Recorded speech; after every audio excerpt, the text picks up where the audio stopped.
Welcome to my channel Madhu's creations. ఈరోజు video ఏమిటంటే SC వర్గీకరణ గురించి తెలుసుకుందాం. రీసెంట్గా ఎస్సీ వర్గీకరణ అనేది మన ఆంధ్రప్రదేశ్లోను తెలంగాణలోను కూడా అమలు చేశారు. మనం ముఖ్యంగా ఆంధ్రప్రదేశ్లో ఏ విధంగా ఎస్సీ వర్గీకరణ చేశారనే దాని గురించి ఈ వీడియోలో తెలుసుకుందాం. మొత్తం ఎస్సీలో ఎన్ని కులాలు ఉన్నాయి, ఏ కులాలను ఏ విధంగా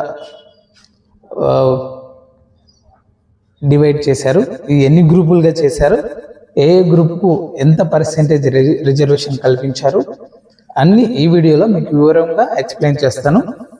వీడియోను చివరి వరకు చూడండి. వీడియో నచ్చితే లైక్ చేయండి, షేర్ చేయండి. ఏపీలో అమల్లోకి వచ్చిన ఎస్సీ వర్గీకరణ, ఏ గ్రూప్లో ఏ కులాలు ఉన్నాయి, రిజర్వేషన్ ఎంతెంత ఇప్పుడు ఈ వీడియోలో తెలుసుకుందాం. ఆంధ్రప్రదేశ్ ప్రభుత్వం ఎస్సీ వర్గీకరణకు సంబంధించిన ఆర్డినెన్స్ను జారీ చేసింది. దాదాపు 30 ఏళ్ల తర్వాత ఇది అమల్లోకి వచ్చింది. గవర్నర్ ఆమోదంతో గెజిట్ నోటిఫికేషన్ విడుదలైంది. ఈ వర్గీకరణ ద్వారా 59 ఉపకులాలకు లబ్ధి చేకూరనుంది. గ్రూప్ 1, గ్రూప్ 2, గ్రూప్ 3 కింద కులాల వారీగా రిజర్వేషన్లు కేటాయించారు.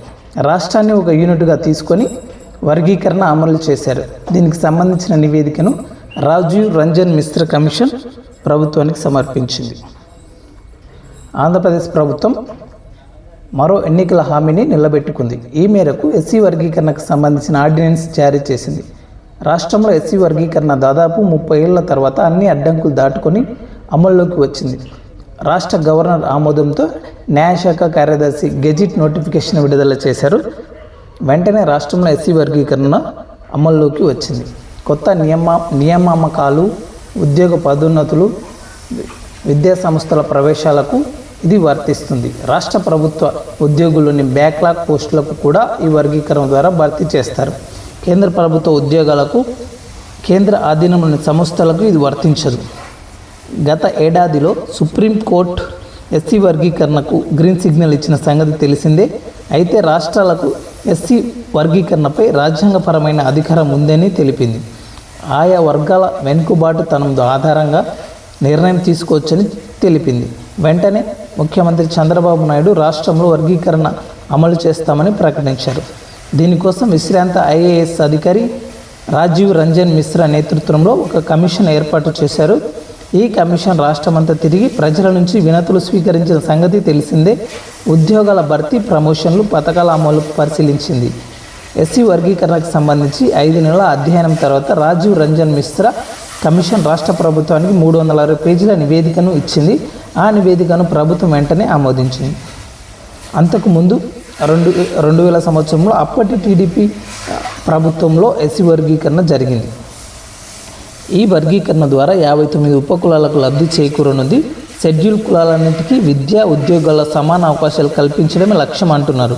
గ్రూప్ 1 కింద 12 రెల్లి ఉపకులాలు చేర్చి 1% రిజర్వేషన్, గ్రూప్ 2 కింద మాదిగ ఉపకులాలు 18 చేర్చి 6.5% రిజర్వేషన్, గ్రూప్ 3 కింద మాల ఉపకులాలు 29 చేర్చి 7.5% రిజర్వేషన్ కేటాయించారు.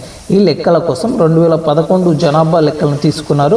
ప్రస్తుతం రాష్ట్రాన్ని ఒక యూనిట్గా తీసుకొని వర్గీకరణ అమలు చేశారు.